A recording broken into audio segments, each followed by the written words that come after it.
지금은 일단 2차전지 소재, 반도체 소재 장비, 중소형주에서 논의가 났고요. 문제는 올 가을입니다. 지금은 그것보다는 본인만의 트레이딩 툴을 빨리 만드시는 게 저는 좋다. 지금은 차라리 시장이 하락할 것 같다라고 하면 인버스보다는 현금이 낫지.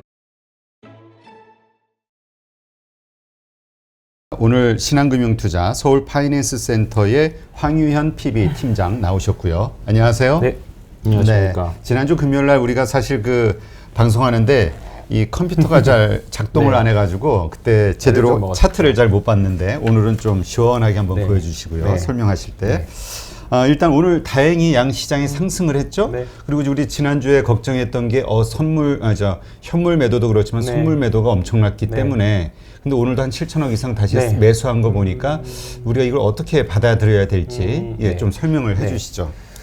지난주에 제가 표 보여드리면서 현선물 동반 매도에 대해서 조금 이제 이건 좋지 않은 모습이라고 말씀을 드리긴 했고, 근데 오늘은 다행히 오늘 해서 어제 한 외국인들이 선물 한 8천억 정도, 오늘은 한 7천억 정도 매수하긴 했습니다만, 여전히 현물 시장에서는 의미 있다고 생각하지는 않습니다. 그러니까 결국은 선물 가지고 그냥 방향성 트레이딩 정도만 하는 걸로 보는 게 맞는 것 같고요. 오늘도 보면 외국인들이 한 2,500억 사주긴 했지만 뭐 지난주부터 계속 팔아왔던 양에 비하면 6월 달부터 팔아왔던 양에 비하면 여전히 뭐 그렇게 많은 수량은 아니라고 봅니다. 그렇기 때문에 지금은 방향성 장세보다는 코스피는 방향성 장세보다는 트레이딩 장세, 그냥 비추세 장세로 보시는 게 맞을 것 같고요. 대신에 코스닥은 좀 얘기가 다릅니다. 코스닥은 오늘도 외국인들이 한 1,600억 정도를 샀는데요. 지금 코스피 전체 시가총액이 한 2,300조 정도 되고요. 네. 코스닥은 430조 정도 되거든요. 근데 이제 5분의 1 규모예요. 사실 코스닥 시장이 한 20%가 조금 안 되는 규모인데요. 오늘 한번 봐볼게요. 오늘 보면, 오늘 보시면, 코스피 외국인이 코스피에서는 2,500억 정도 샀고, 코스닥에서는 1,600억 정도 샀어요. 그러니까 한국 시장을 산다라고 봤을 때, 그냥 일정 비율을 산다라고 그냥 단순 비교인데요. 보면 5분의 1 정도니까 오늘 외국인들이 2,500억을 코스피를 샀으니까 그 다음에 뭐 똑같이 그냥 한국을 일정 부분 산다라고 봤을 때 그러면 5분의 1이니까 한 500억 정도 사는 게 맞거든요. 네. 그냥 비율로 봤을 때. 근데 지금 외국인들이 1,600억 샀잖아요. 그리고 최근에 흐름도 외국인들이 코스닥을 조금 더 세게 사주는 모습들이 좀 나오고 있죠. 그렇기 때문에 지금 외국인들도 그렇고 기관들도 그렇고 코스닥에서 조금 더 집중하고 있다. 그래서 오늘 시장 흐름 보면 아시겠지만 대형주들은 뭐 시장 전반적인 뭐 분위기가 좋았기 때문에 다 좀 어느 정도 오르는 종목들이 있긴 했었지만 여전히 코스피보다는 코스닥 종목들이 좀 강했고 그리고 조금 섹터 플레이를 하시는 게 우르르 올라가는 게 아니라 이제 조금 확실히 좀 섹터가 좀 좁아지는 듯한 느낌이 좀 강합니다. 그렇기 때문에 지금은 섹터를 잘 찍으면 특히 오늘처럼 2차전지 소재 쪽으로 조금 비중이 높아졌던 분들이라고 하면 좀 재미없었을 거고 2차전지 뭐 ETF를 갖고 있어도 괜찮았겠지만 대형주 위주 2차전지 가지고 있었던 분들은 또 SDI 빼고는 또 재미없었고 그리고 뭐 삼성전자 여전히 재미없었고 자동차도 뭐 그냥 쏘쏘 했고 뭐 그렇게 되는 거죠. 그래서 네이버 카카오 비교하면 네이버는 강했지만 또 카카오는 재미없었고 그런 거죠. 그렇기 때문에 지금 종목이나 섹터의 선택이 굉장히 좀 중요하다라고 보고요. 이런 부분에서는 뭐 계속 앞으로도 계속적으로 또 말씀드리겠지만 또 출연하신 분들 말씀드리겠지만 그 변화가 굉장히 좀 빠릅니다. 빠르다 보니까 대응하기도 쉽지 않고 뭐 섣불리 종목 추천이라던가 뭐 이런 쪽 섹터가 좋다 그냥 뭉툭하게 말하기 참 좋은 시장이에요. 왜냐하면 출연하신 분들이 오늘 엄청 좋다고 하더라도 내일 또 빠그라칠 수도 있는 장세니까 여기 나오신 분들이 욕 안 먹고 계속 하시려면 그냥 뭉뚱그려서 말씀드리기 되게 좋죠. 근데 저같이 좀 약간 찍어서 이렇게 말하면 한 방에 낭떠러지 떨어질 수도 있죠. 대신에 뭐 동아기업처럼 조금 이번에 좀 잘 됐으면 조금 흐름이 좀 좋긴 한데 저도 아슬아슬해요. 종목 말씀드리고 싶지만 굉장히 좀 저도 되게 조심스럽게 지금 계속 시장 바라보고 있습니다. 네. 그러니까 이게 사실 그러니까 오늘까지는 좋았는데 내일 갑자기 그렇죠.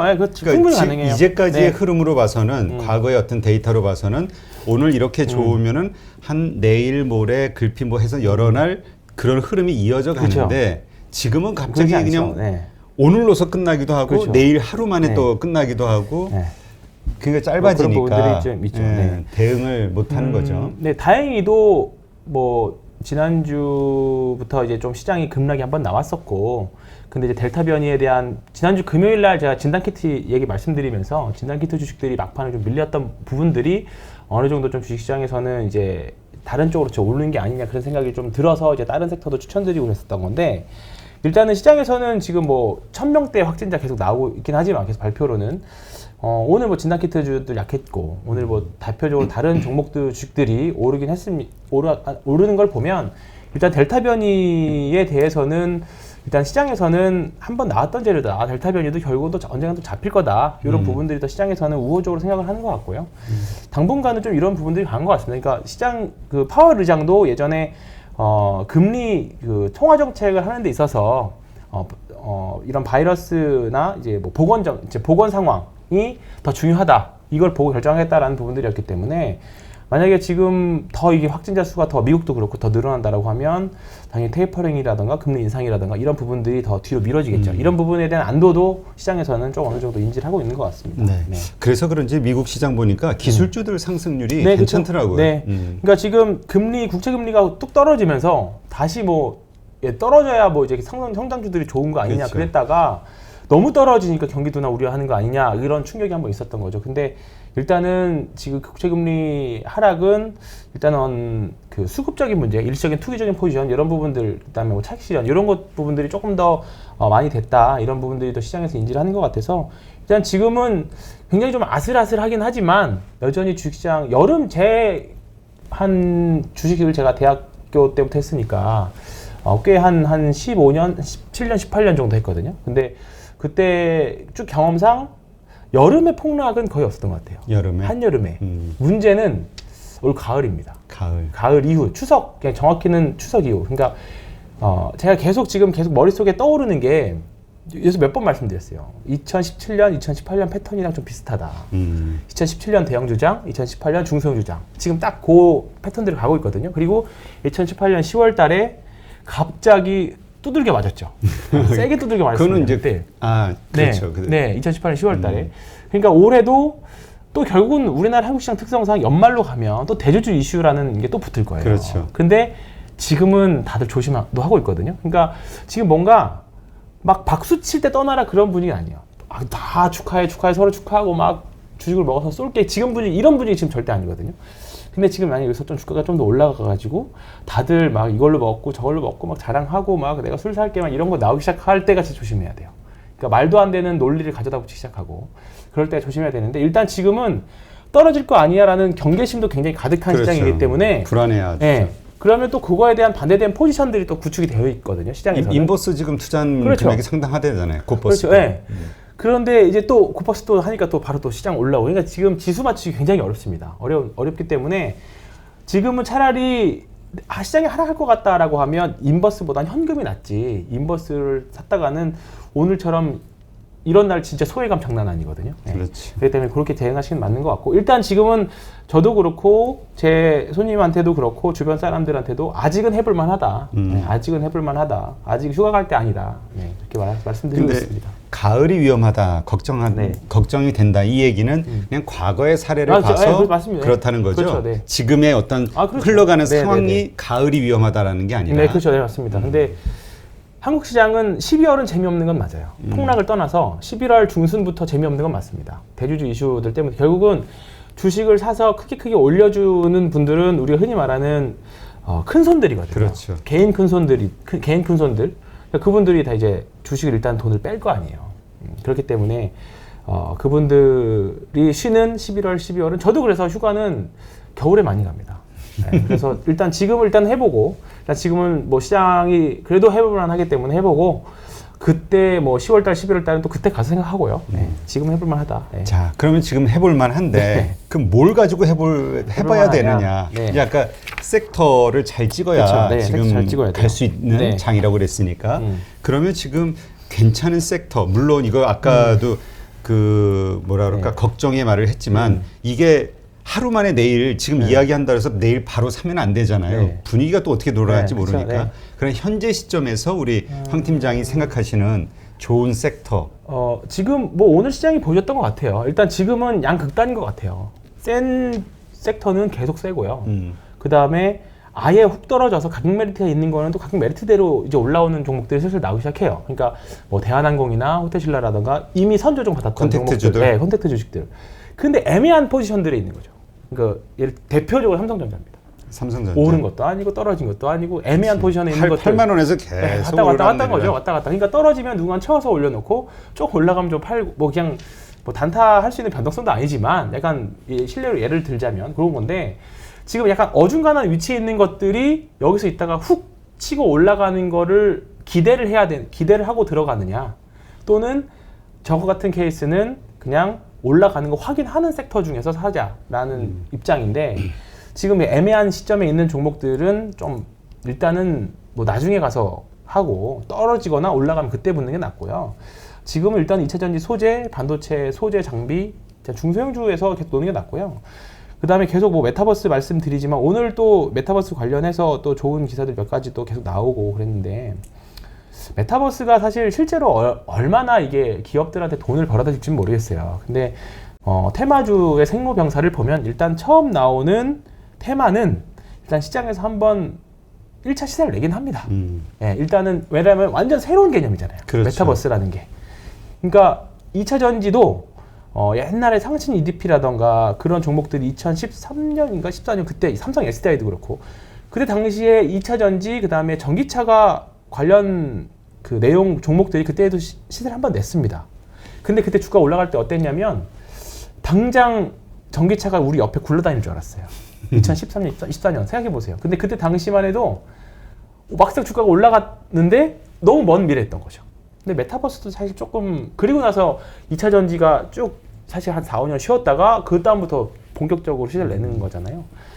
근데 지금 메타버스 관련 주식도 좀 약간 이런 관점을 봐야 되지 않겠느냐. 일단 지금은 하나의 테마가 형성이 됐고 시장의 투자자들이 메타버스가 뭔가 확실하게 지를 수 있는 새로운 테마 또는 새로운 미래 먹거리 테마로 보고 일단 주식들이 올라가고 있는데 이게 어느 정도 올라가 이후에 사람들이 정신 차렸을 때 생각보다 고평가네, 생각보다 돈을 못 버네 이런 때가 올 겁니다. 이제 그때 이제 조심해야죠. 근데 그때 떨어질 때 뭐 새로운 막 기사들 나오고 이제 다시 한번 좀 먼 미래, 생각보다 먼 미래였다는 걸 인지할 때쯤이면 이미 우리 잔고는 물려 있는 상태가 되니까 그거는 염두에 두시고 계속 보셔야 되는데 일단 지금은 주식이 세잖아요. 오늘도 보면 자이언트 스텝도 정말 이름처럼 막 뭐 거인이 가로 툭툭툭 가고요. 알체라도 그렇고 그다음에 바이브 컴퍼니도 그렇고 오히려 지금 예전에 좀 셌었던 지금 뭐 한빛소프트 원래 있었던 한빛소프트 이런 종목은 약하고 위즈빅 스튜디오 이런 종목들도 좀 센 것 같고 그런데 이쪽 메타버스도 저는 하나의 여전히 해볼 만한 섹터다. 네, 섹터다. 근데 왜냐면 지금 자신있게 지를 만한 섹터가 별로 없어요. 테마주 중에서. 그렇다 보니까 나머지는 다 좀 어떻게 보면 식상하죠. 근데 최근에 이제 2차전지 관련 주식들은 뭐 첨보나 LNF나 동아기업이나 이제 조금 소재 쪽으로 확 뭔가 밀어붙이는 그런 이제 수급들이 들어오면서 이제 주가가 밀어 올렸는데 뭐 이런 쪽에서 충분히 해볼 만하다라고 생각이 좀 들고 말씀드렸는데 결국 두 가지로 압축이 되네요. 2차전지 소재하고 그 다음에 메타버스 주식인데 글쎄 지금 떨어진 것 중에 제약바이오 섹터들 중에서는 몇 개 저는 하나 분명 몇 가지는 사볼 만한 종목이 나올 것 같아요. 많이 떨어진 네, 많이 섹터. 떨어진 종목 중에서. 네, 근데 지금 그 외 나머지 섹터들은 지금 계속 제가 관심 종목으로 돌리는 종목들을 보면 글쎄요 완전 개별주 아니면 완전 개별주거나 이번 주는 이제 거리두기가 강화됐으니까 이제 지난주에 진단키트 주식들이 한번 올랐고 그 다음에 원격 뭐 교육 주식이라던가 원격 관련 주식들이 올랐다라고 하면 그 다음에 올랐던 종목들이 뭐 태경케미칼 같은 이제 배송 이제 패키지 관련 포장지 관련 뭐 이런 주식 이런 섹터들도 순환매가 올 때가 됐다고 생각합니다. 그래서 이런 쪽도 한번 보시면 좋을 것 같아요. 네. 네. 그러니까 지금 사실 메타버스 관련해서 이제 분위기를 좀 보면은 네. 그러니까 뭐라고 단타하시는 분들이야 이제 뭐 나름대로 어떤 이게 있으시겠죠. 네. 근데 주린이 분들 가운데서 약간 환상에 빠지시는 분이 있어요. 그죠. 이게 앞으로 대세를 이룰 산업이다. 이래가지고 아주 긴 호흡으로 장기 투자를 네. 생각하는 분, 네네네. 이런 분들은 조금 위험할 수도 있지 그렇죠. 않을까. 그 말씀을 제가 아까 드린 거예요. 근데 지금 많은 분들이 얘기하는 게 작년장하고 올해는 틀리다. 네, 완전히 틀리다. 호흡을 짧게, 그러니까 저 기대 수익률을 좀 낮춰라 네. 이 얘기를 하잖아요. 네. 그럼 적정 기대 수익이 나오면 그냥 매도를 해야 되지 않냐 이런 얘기가 되잖아요. 네, 맞습니다. 지금은 그래서 차라리 나는 감정이 없는 매매 기계다라고 생각하시는 게 좋습니다. 특히 이제 제가 같이 일하는 이제 같이 주식하시는 분들 중에서 이제 초보자 분들한테는 너희는 지금부터 감정이 없다.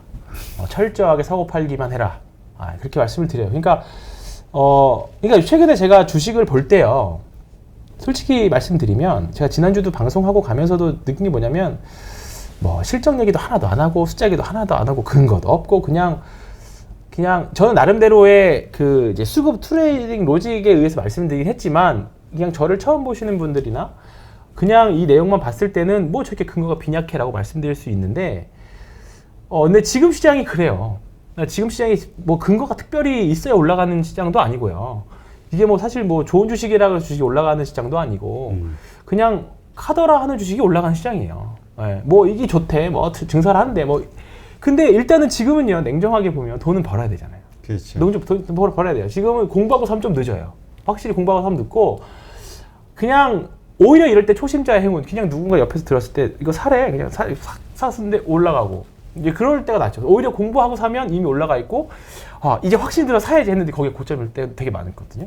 그렇기 때문에 지금은 저도 뭐 이게 숫자 보고 막 여러 가지 말씀드리려고는 하지만 지금은 그것보다는 본인만의 트레이딩 툴을 빨리 만드시는 게 저는 좋다. 그게 거래량이든 보조지표든 뭐 캔들이든지 간에 그 작업을 하시는 게 지금은 주식을 하는 행위는 우리가 정신적인 만족감을 갖기 위해서 하는 게 아닙니다. 내가 삼성전자를 사서 애국을 한다, 달러를 벌어들이는 기업의 주주다, 이 만족감을 얻기 위해서 하는 게 아니라 돈을 벌기 위한 행위예요. 네, 그게 더 본질적인 목적이기 때문에 제가 약간 가르쳐 드리려는 거 있는 것 같은데 어쨌든 지금은 조금은 일정 부분은 트레이딩을 하셔야 정신적인 해칭을 할 수 있습니다. 네, 그러니까 그렇게 그 생각합니다. 말씀은 이제 불안하고 네. 남들 돈 버는 것 네, 같고 그렇죠. 나만 네. 제자리인 것 같고 그렇죠. 네. 이 불안감에서 약간이라도 어떤 소득을 보면은 그 참여하게 되면 그렇죠. 이제 네. 기분이 좋아진다 그렇죠. 이 얘기죠. 맞습니다. 네, 맞습니다. 그러니까 그때 얘기했듯이 아주 작은 포지션, 네. 작은 네. 부분만 이게 희한하게 예를 들어서 1억을 하셨던 분이 난 장기 투자라고 해도 한 몇백만 원만 하면 사실 전체 자금에서 얼마 안 되잖아요. 근데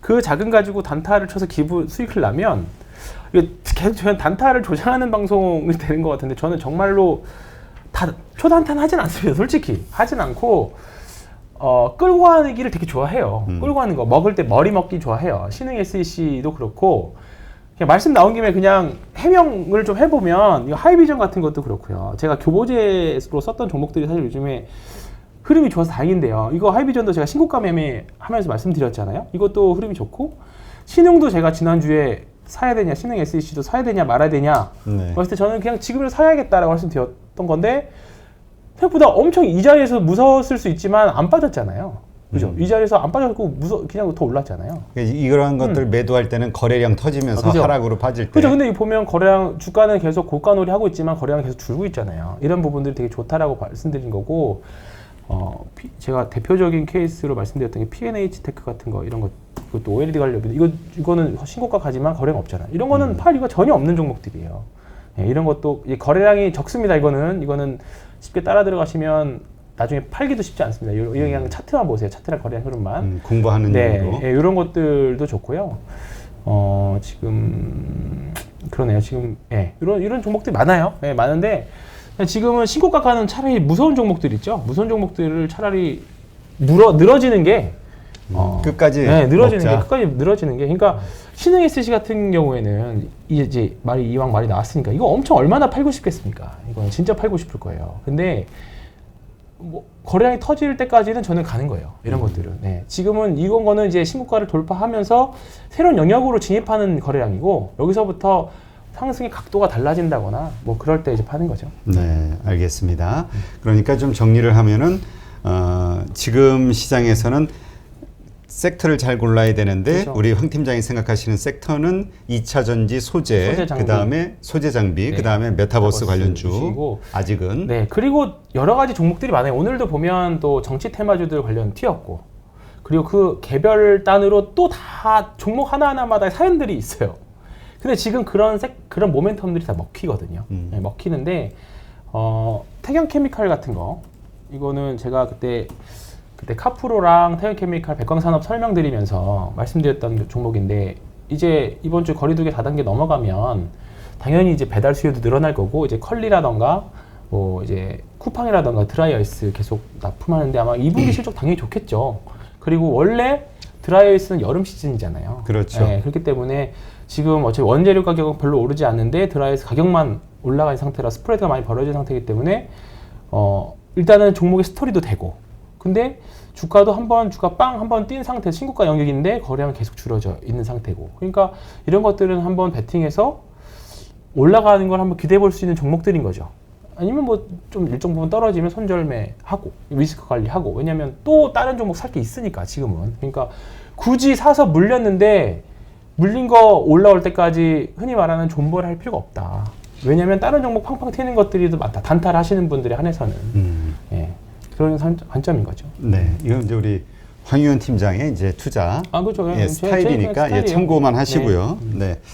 자, 그렇다면 그 메타버스하고 2차 전지 소재 부품, 소재 장비, 네, 소재 장비. 소재 장비. 소부장이죠, 여기에서 좀 소부장. 탑으로 생각하는 거 한두 개씩만 좀 얘기해 주면 뭐가 있을까요?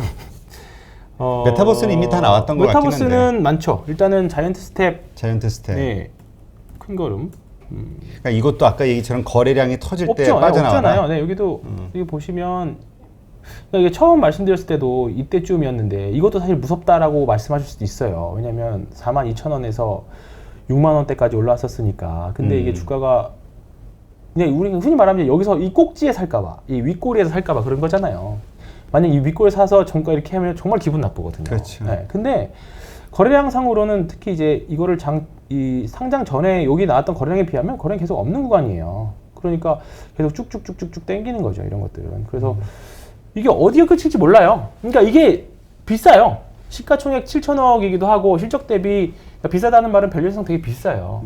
근데 지금 비싼 기업이 더 비싸지고 있어요, 사실. 가는 게 더 네, 가죠. 지금 그렇다는 거죠. 그러니까 카카오도 그랬고. 여기다가 합리적으로 설명을 하면 사기 어렵죠. 네, 이거는 적정 기업, 적정 가치 쌀 때 그러니까 저는 비쌀 때 저는 비싸게 사서 더 비싸게 팔아도 똑같이 돈 버는 거니까. 그런 관점이에요. 오케이. 그럼 메타버스는 그렇고요. 2차 소재, 2차 전지 소재. 일단 지금 현재 대장은 첨보인 것 같고요. 첨보가 대장이에요. 첨보가 현재? 대장인 것 같고요. 거래량 많이 나오네. 네, 이게 지난주에 동아기업 말씀드리면서 이거를 왜 같이 말씀을 안 드렸을까 후회가 되더라고요, 월요일 날. 그러니까 이것도 똑같이 보시면 거래량 터지면서 이렇게 이 구간에서는 충분히 거래량이 없이 지금 거의 한 1년까지는 아니고 한 18달 이렇게 기었잖아요. 네, 여기 이제 사는 거래량만 있었지 옆으로 1년을 기면서 거의 거래량이 없었던 거고, 이제 모멘텀이 나오기 시작했죠.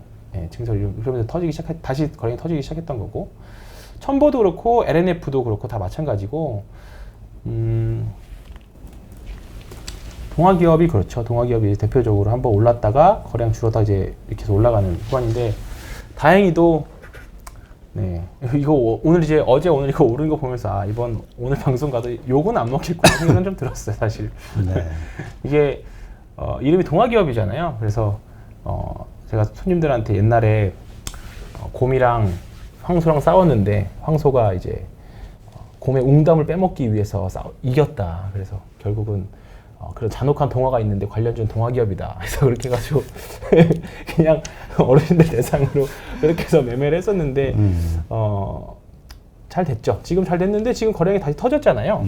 이 보시면 이 밑에 보면 거래량도 그렇고 여기도 그렇고 이렇게 신고가를 돌파하면서 거래량이 나왔다는 거는 새로운 돈이 들어왔다라는 개념이에요. 저게 음봉이 네. 아니라 양봉이기 네, 때문에 그렇죠. 계속 양봉이기 갈 수 때문에 있다. 그렇죠. 이렇게 네. 보는 거죠. 일단은 이거는 뭔가 주가가 고점의 흐름도 아니고 싼 고점이긴 하지만 그 싼 고점에서의 거래량을 잡아먹는. 그러니까 아까 P&H테크랑 좀 다른 개념이죠. 거기는 기존에 있던 그 수급 주체들이 계속 안 팔고 쭉 밀어 올리는 거고, 이거는 새로운 돈이 들어온 거죠. 네. 더 큰 목표가를 보는.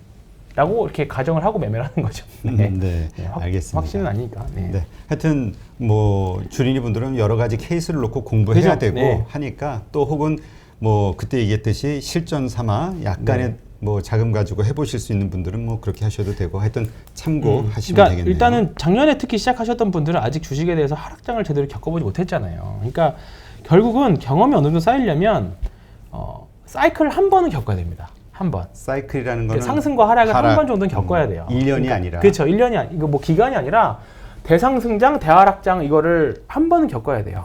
그게 보통 몇 년 주기로 오죠? 그게 이제 통상 10년 주기설 얘기하잖아요. 근데 뭐 그 안에는 뭐 잔파동도 많이 있었고 그렇지. 하니까요. 근데 한 번 뭔가 시장에서 뭐 피가 낭자하는 듯한 이제 썰들이 돌 때가 있습니다. 특히 뭐 신용계좌 깡통 났다라던가 뭐 CFD 계좌 완전 올인 났다던가 이제 그런 얘기 들릴 때가 이제 한번 하락장이 끝인데 아직은 뭐 그러려면 아직 좀 시간이 있으니까 이제 그런 사이클을 한번 겪어야 그러면 시장에서 더 이상 내 경험 상승과 하락을 겪었으니까 이제 좀 알겠어. 시장에 이제 좀 주식으로 좀 돈을 좀 벌 것 같아. 라는 생각이 한 10번 들어야 돼요. 네. 그때부터 돈을 법니다. 알겠습니다. 네. 제가 항상 말해요. 제가 이제 후배들이나 같이 주식하는 친구들이 이제 한번 사이클 겪었으니까 이제 주식이 좀 알 것 같아. 돈 좀 벌 것 같아. 그런 생각 몇 번 들었어 하면 한 3번? 4번? 한 몇 번 더 남았어요. 항상 그러죠. 근데 그게 한 10번 정도 겪으면 그때부터는 돈을 잃고 싶어도 잘 잃지 않죠. 그런 때까지 경험이 중요합니다.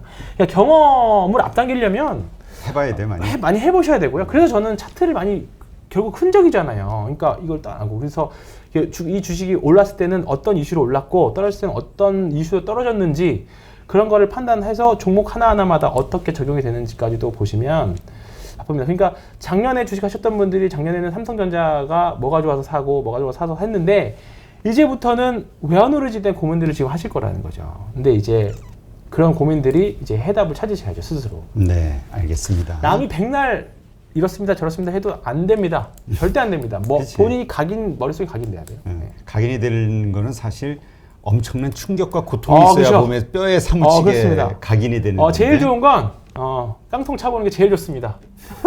냉정하게 잊혀지질 않아요. 네, 근데 이 말이죠. 왜냐면 그 정도의 하락이 하면 그 정도 하락이 나온다는 거는 내 멘탈이 거의 바스라지거든요. 진짜로. 그러니까 사실 이제 신용이나 대출이나 이렇게 미수를 안 쓰시면 사실 깡통 찰 일은 거의 없지만 그 정도의 멘탈이 이제 하락장을 겪는다는 거는 그러니까 올라갔을 때도 마찬가지예요. 그러니까 똑같은 멘탈의 충격을 절대값을 씌운다라고 하면 떨어질 때의 멘탈 그 충격, 올라갔을 때 충격, 버티는 힘이거든요. 그것도 똑같이. 그러니까 신고가에서 안 팔 수 있는 힘이 거기서도 나와요. 그 경험들이. 그렇기 때문에 뭐 이렇게 깡통을 추천드리는 건 아니지만 일단은 저는 조금 일정 부분은 한번 그런 경험도 해보시는 하나 계좌 하나를 네. 그렇게 조그맣게 저는 역으로 저는 그런 방법도 저는 좋은 방법 생각합니다. 하고 제 주변에 주식으로 큰 돈 버시는 분들은 깡통의 경험들이 굉장히 많이 있습니다. 그냥 사례예요. 깡통을 찬다고 반드시 성공하는 건 아니지만 대박을 내신 분들 중에는 대부분 다 깡통 경험이 있습니다. 네. 알겠습니다. 네. 깡통을 차지하는 건 아닙니다. 네. 끝에 가서 약해지네. 네. 네.